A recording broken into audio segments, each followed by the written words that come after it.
101번 시작하겠습니다. 네, 101번 모의고사 보시게 되면 2019년도 삼순환 문제고요. 관련 법령에 의하면 A정의 관할 구역에는 한 개소의 LP 충전 사업만 가능하다. 보시는 순간 바로 경원관계 나오겠고, 갑이 LP 충전 사업 허가를 신청을 했는데 특허죠. 특허고 처분이고 재량입니다. 재량이고 A정은 갑이 적법하게 허가 요건을 갖추지 못했다고 판단을 하고 을이 신청한 LP 충전 사업에 대해서만 허가를 내렸다. 그러면 갑은 허가를 못 받았고요. 을만 허가를 받은 상태죠. 이럴 때 이제 우리가 을을 경원자라고 보통 표현하고 갑을 제3자라고 말을 하죠. 갑은 자기 신청이 거부됐다고 보고 그에 불복해서 행정심판을 청구를 했으며 거부됐다고 본다. 이게 무슨 말이에요? 명시적인 거부는 없었다. 을에 대한 허가만 따로 있었던 거고 갑에 대한 거부는 따로 없었던 겁니다. 하지만 판례에 따르게 되면 명시적인 거부가 없다고 하더라도 법적으로는 거부가 된 게 맞다. 거부에 대한 쟁송제기가 가능하다. 이렇게 보죠. 그래서 거부됐다고 보고 그에 불복해서 심판을 청구를 하였으며 이제 무슨 심판인지 얘기 안 나왔습니다. 행정심판위원회가 갑의 청구를 받아들여 거부처분을 취소하는 제기를 했다. 그러면 거부처분 취소 심판이었겠고 A시장은 갑과 을의 우열을 다시 심사를 하여 재심사 결과 을에게 행한 허가 처분을 직권으로 취소를 하고 갑에게 새롭게 충전사업 허가를 하였다. 생각해 보시고요. 지금 경원관계입니다. 경원관계인데 지금 제3자가 자기에 대한 거부처분 취소 심판을 들어갔죠. 근데 을은 이미 허가를 받아놓은 상태입니다. 그러면 관할구역에 한 명밖에 안 되는데 지금 을 한 명 있기 때문에 여기서 인용이 된다고 하더라도 갑이 허가받을 가능성이 전혀 없다라고 하게 되면 협의 심판 이익 인정이 안 될 겁니다.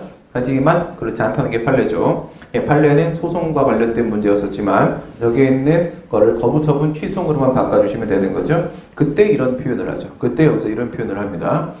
갑이 요건을 못 갖췄다라고 해서 거부를 취소하게 되면 그러면 다시 이전에 갑하고 을하고 신청이 있었던 상태로 돌아가는 거고 돌아가면 결국 재량행위니까 둘 중에 누구를 선택할 것인지 다시 우열심사를 재량권 행사를 할 수밖에 없는데 그 과정에서 갑을 선택하게 될 수도 있다라는 것이죠. 그러면 갑에게 재처분하면서 허가 내주게 될 거고 그러면 두 명은 안 되는 거니까 기존에 나왔던 을에 대한 허가를 직권으로 잘못된 거다 하면서 취소를 하게 될 것이다.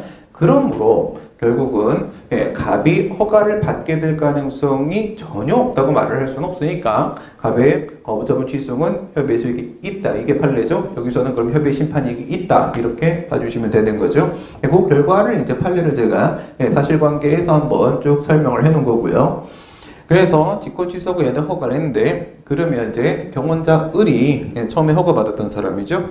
이 사건 행정심판 재개를 불복해서 그 취소를 고하는 행정소송을 제기했다면 지금의 재결은 뭡니까? 거부처분 취소 재결이죠.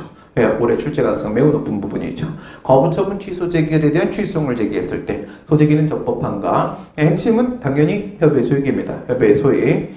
그런데 여기서 원고적격에 대한 논점도 여러분들은 써주시는 게 맞고요. 그런데 이제 요거랑 비교를 하는 거죠. 비교는 언제나 의무이행 심판 쪽이랑 비교를 해주셔야 되는 거고 근데 지금 재량이기 때문에 의무이행 심판 쪽에서 특정 처분 명령 재결이 나와야만 이거랑 딱 대비되는 상황이 나올 수가 있어요. 그런데 이건 재량이니까 특정 처분 명령 재결이 못 나오죠. 일정 처분 명령 재결, 즉 재량 행사 명령 재결이 나올 거 아닙니까? 특정 처분 상황을 만들어 놓기 위해서 제가 뭐라고 했냐면 설정하기를 갑에게 시장이 충전 사업 허가를 해주겠다라는 확약입니다. 확약, 신뢰보호를 매개로 해서 조리법상 신뢰보호 원칙이죠. 재량을 0으로 수축시켜 버리는 거예요. 기속 처리를 해버리면 특정 처분 명령 재결 나올 수 있죠. 확약을 제가 집어넣어 놓고요.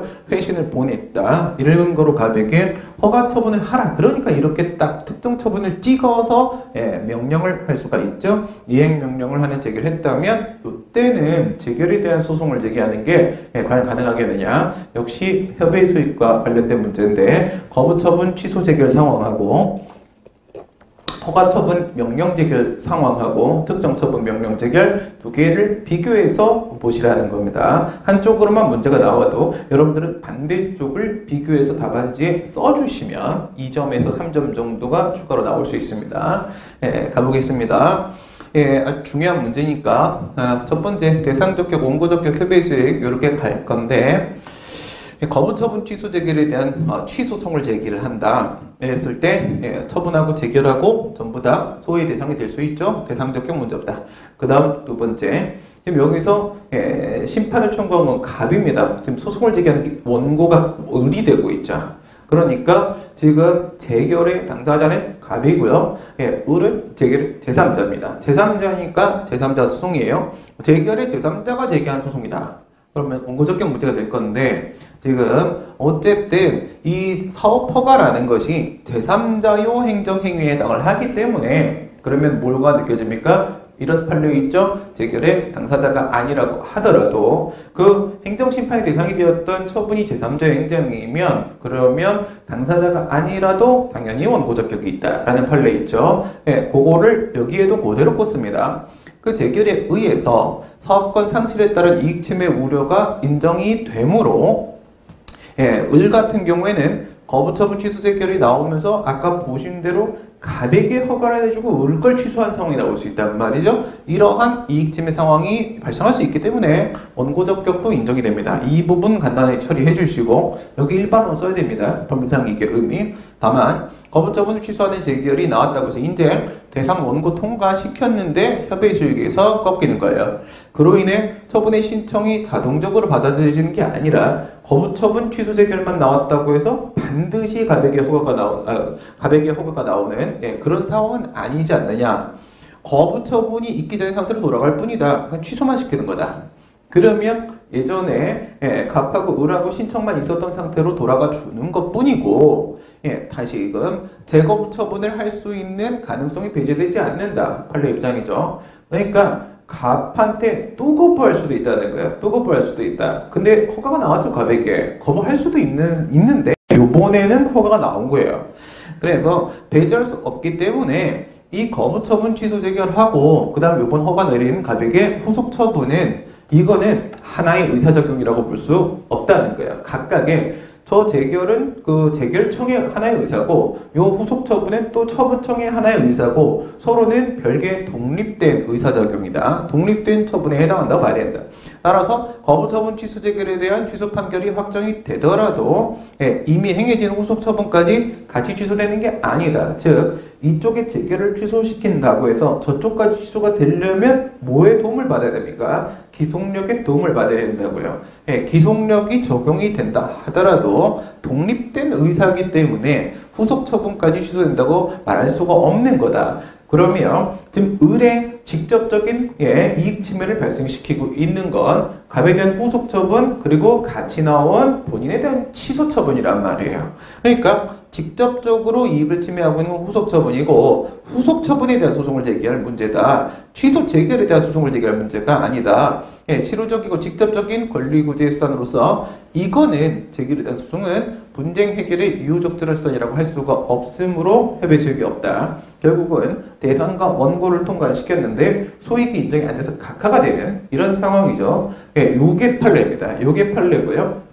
이 표현, 맨 끝에 표현 판례를 그대로 끌어다 놓은 건데, 요거 이제 설명을 하기 위해서 밑에 의무행 심판으로 가져가는 겁니다. 의무행 심판으로 허가를 내주겠다는 확약을 해서, 이 신뢰부 원칙상 재량이 영월숙됐다. 그럼 이제 뭘로 볼 수 있다고요? 기속행위 파악해낼 수 있어요. 그래서 우리가 원하는 특정 처분 명령 재결로 끌어내는 겁니다. 행심이가 허가 처분을 해줘라, 갑에게. 이렇게 특정 처분 명령 재결을 한 후에 그리고 후속 처분이 나왔다면 후속 처분 나온 상황을 만들어줘야 되죠. 위에랑 같이 비교하려면 거부 처분에 대한 의무행 재결로 특정 처분 명령들에 대한 취소 소송은 첫 번째 위랑 비교하면 재결이니까 대상적격 문제 없죠. 위랑 똑같이 재결의 제3자가 제기한 제3자 소송은 맞지만 이 사업소가 제3자 행정이니까 원고적격 문제 없고요. 사업권 상실될 수 있고 그 다음에 이제 협의실 간단 말이에요. 특정 처분 명령 재결이 나오면 그에 따라 이전의 신청은 필연적으로 위에서 뭐라고 했어요? 예, 자동적으로 받아들여지는 게 아니다. 하지만 여기서 뭐라고? 허가하라고 명령한 거니까 허가 안 할 수 없어요. 행정청은. 그러니까 필연적으로 허가를 내려야 된다. 그 예전에 갑의 신청을 받아줘야만 되는 상황이다. 그러면 다시금 거부가 행해질 가능성은 1도 없다는 거예요. 예, 가능성은 배제되기 때문에 이 이행 명령제결과 그에 따른 갑에 대한 허가, 후속 처분은 결국 하나의 의사로 이루어진 것이다. 이렇게 볼 수 있단 말이에요. 위에는 뭐라고요? 2개의 의사다. 그러니까 취소 판결 받아도 기속력으로 서로 영향 못 준단 말이에요. 근데 얘는 결국 뭐야? 시켜서 한 거다. 이겁니다. 시켜서 한 거다. 하나의 의사로 행해진 처분에 해당한다고 봐야 된다. 그렇다면은 이행재결에 대한 취소 판결이 나오면 어떻게 돼요? 예, 같은 의사작용이니까 그에 따른 후속 처분도 기속력으로 같이 취소돼 버릴 거고, 진짜 원고가 원하는 건 뭐예요? 후속 처분 제거란 말이죠. 후속 처분. 직접적인 이익 침해를 발생시키는 후속 처분 제거인데 가능해진다는 겁니다. 그러면 이거는 실효적이고 직접적인 구제 방법, 유효적절한 방법이라고 말할 수 있지 않느냐. 협의의 수익이 인정된다. 소득인적법하다. 예, 이 부분 비교